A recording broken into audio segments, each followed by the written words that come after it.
In the misty veil of the 15th century, a young maiden named Joan from the quaint village of Domremy, France, began to experience something extraordinary. A spiritual enigma she was. From the tender age of 12, Joan found herself in the ethereal embrace of mystic visions. Figures of celestial light appeared before her eyes, whispering divine messages into her ears. The grandeur of Archangel Michael, the tranquility of Saint Margaret, and the wisdom of Saint Catherine of Alexandria graced her with their presence. In the midst of the 100 Years' War, the Catholic Church was at odds with itself, and France was a nation in turmoil. Yet, a humble girl from a small village was chosen to bear the weight of divine prophecy. Could it be that Joan possessed psychic clairvoyance, an ability to reduce the veil between our world and the spiritual realm? These visions, these divine whispers, would set the course for an incredible journey shaping not only Joan's destiny but that of an entire nation. As a child, Joan led an ordinary life until the age of 13, when the extraordinary touched her in the form of radiant visions. In the quietude of her rural existence, Joan first encountered the divine.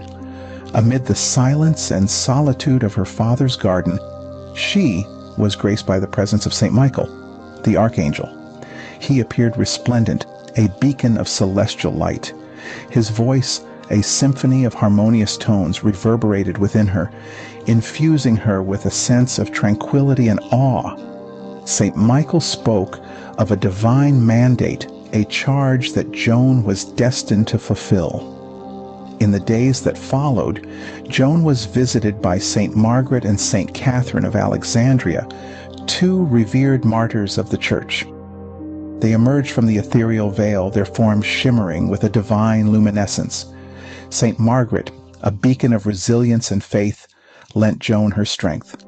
Saint Catherine, an epitome of wisdom and courage, imbued Joan with her fortitude. Their words, a blend of prophecy and counsel, instilled in Joan a sense of purpose and resolve. These visions were not mere figments of a young girl's imagination. They were profound spiritual experiences, encounters with the divine that transcended the ordinary bounds of perception.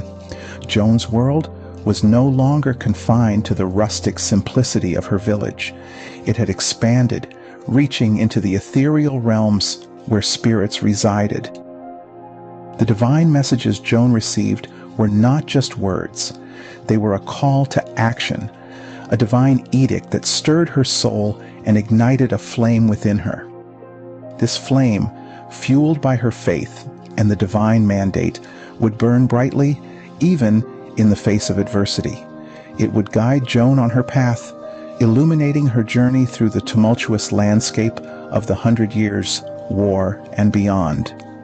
Joan's visions were a testament to her spiritual connect, her psychic clairvoyance. They were a testament to her ability to perceive dimensions beyond the physical, to commune with celestial beings, and to carry their messages into the world. These celestial beings, with their divine messages, ignited a flame within Joan, a flame that would burn fiercely in the face of adversity. Guided by her visions, Joan would find herself drawn into the tumultuous theater of the 100 Years' War. At a tender age, Joan was plunged into a world swirling with tumult and chaos, yet she was shepherded by an unseen force that transcended human understanding. Her visions, these divine apparitions, became more than mere spiritual phenomena. They were her counselors, her protectors in the theater of existence and finality. Although she was no trained warrior, her courage stood unchided, bolstered by the celestial echoes of Archangel Michael, Saint Margaret, and Saint Catherine of Alexandria. These divine beings were not just her spiritual guides. They were her beacon amidst the raging tempest, influencing her choices, her strategies, and even her confrontations with formidable foes. It was as if she held a divine compass, her psychic mechanism that guided her through the fog of war, drawing her closer to her destiny with every step she dared to take.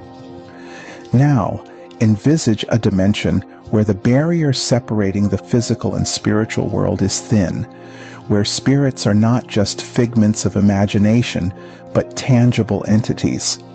This is the cosmos of psychic clairvoyance, a mystical capability that empowers a select few to perceive beyond the physical plane. Was Joan of Arc the bearer of such a gift? Was it this clairvoyance that enabled her to visualize her divine companions, to decipher their guidance and wisdom? Her psychic abilities, if indeed she had them, were not confined to simply witnessing spirits. They were about perceiving potential outcomes, discerning pathways invisible to ordinary sight. It was this elevated perception, this ability to see beyond the immediate, beyond the turmoil and trepidation, that forged her into a great leader.